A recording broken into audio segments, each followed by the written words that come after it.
Well everybody, camera follow-up time. We did it.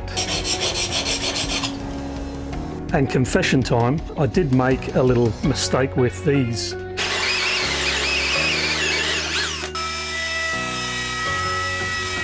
Well, the single cabin berth is coming together.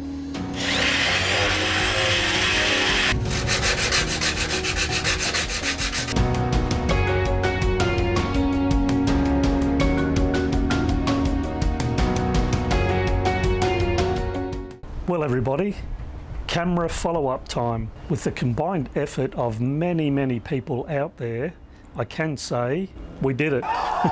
From the larger to the smaller, all of your kind support really is sincerely appreciated. So I got the camera that I was after, and as I said, I opted for a second-hand camera to reduce costs. It comes from my good local camera store and it came with a great discount.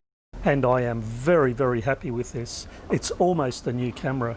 It has done very little work. And thank you very much to the Ted's crew at the Maroochydore store at the Sunshine Plaza. And being a second-hand product from that store, it also comes with a warranty, which is fantastic. Thanks so much for looking after me again. And so, with your good help, you have helped reduce the cost for just below 50% out of my pocket, meaning that this was reachable for me to be able to continue on with what I'm doing, but not only replace, upgrade my camera gear. Thank you very much for the community spirit and effort, and thanks to everybody who watched that little video and were positive about it. This camera will be able to carry me on for many years ahead, documenting Mistress's journey and showing you all the good footage.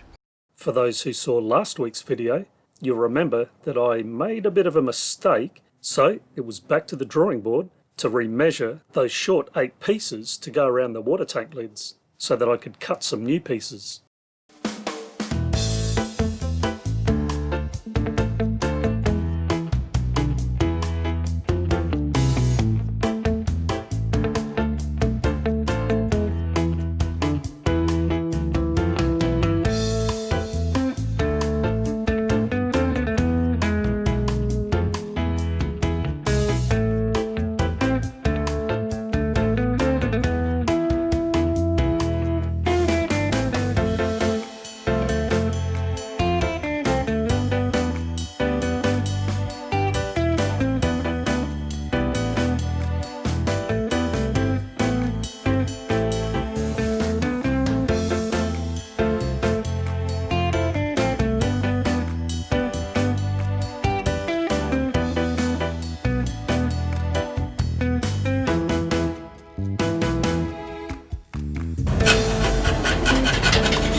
There's 4 sets of those bearers that need to sit on top of the tanks.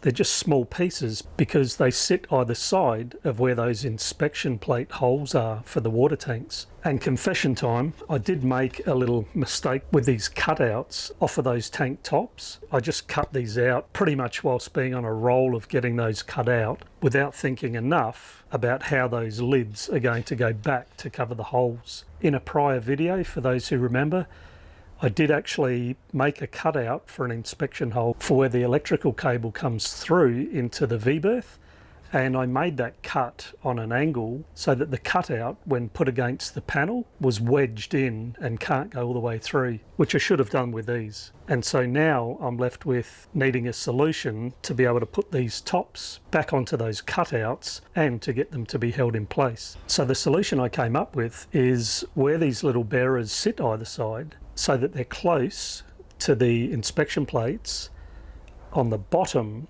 but the tops will actually overhang, so that when these go on top, they'll actually be sitting either side on these little bearers. Of course, that's not enough because they would rock.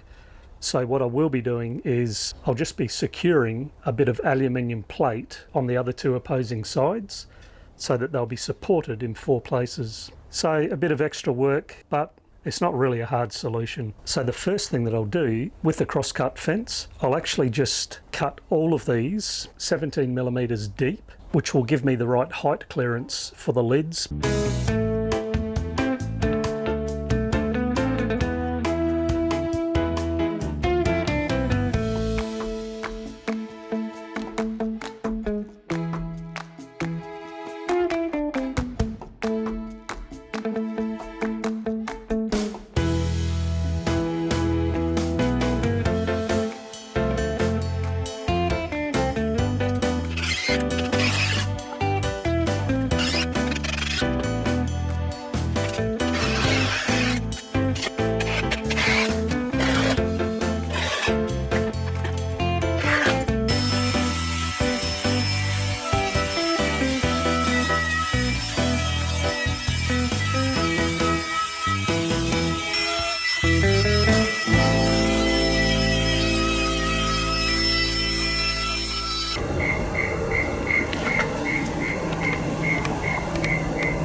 Well, the single cabin berth is coming together. I've got a few bits and pieces here, the main beam underneath the plywood top, and then the end beams. They're different dimensions because this large one will go at the head and join up right on that corner that is a little overhanging. So I've made that beam the same dimension. This one is for the foot end. The plywood's actually going to be supported by a metal cleat as well as being joined to that lazarette bulkhead, so that'll be sufficient for that end. With the use of the good bevel, I've drawn up the angles both for where the head and the foot join up the bulkheads, and so now it's a matter of transferring all that info onto these pieces, and let's see how they come up.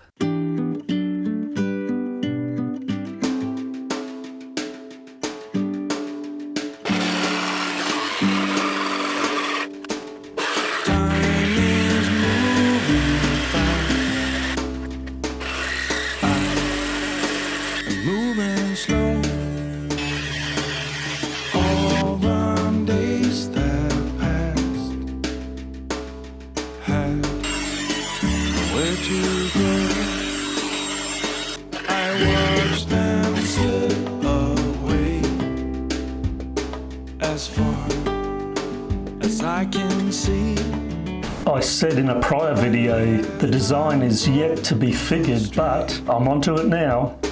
It did not bother me. The sun is shining through every window pane. It's bathing you in light, so why should I complain? If there should ever be a storm or a pouring rain, we'll look out through the window pane. Yeah, the sun will shine again.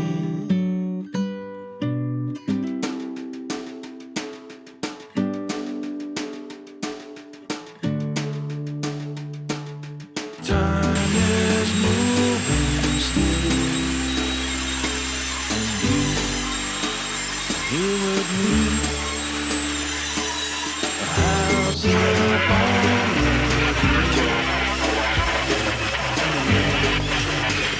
apple tree. The sun is shining through every window pane. It's bathing you in light, so why should I complain?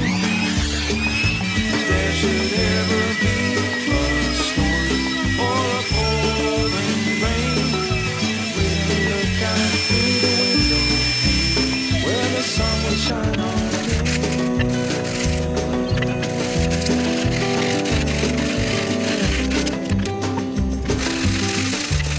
Where the sun will shine again.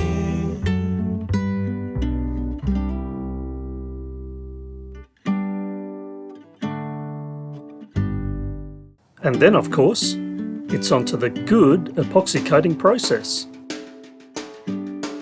See you in the next episode. Please like, subscribe, hit that bell, and share. I'd really appreciate that.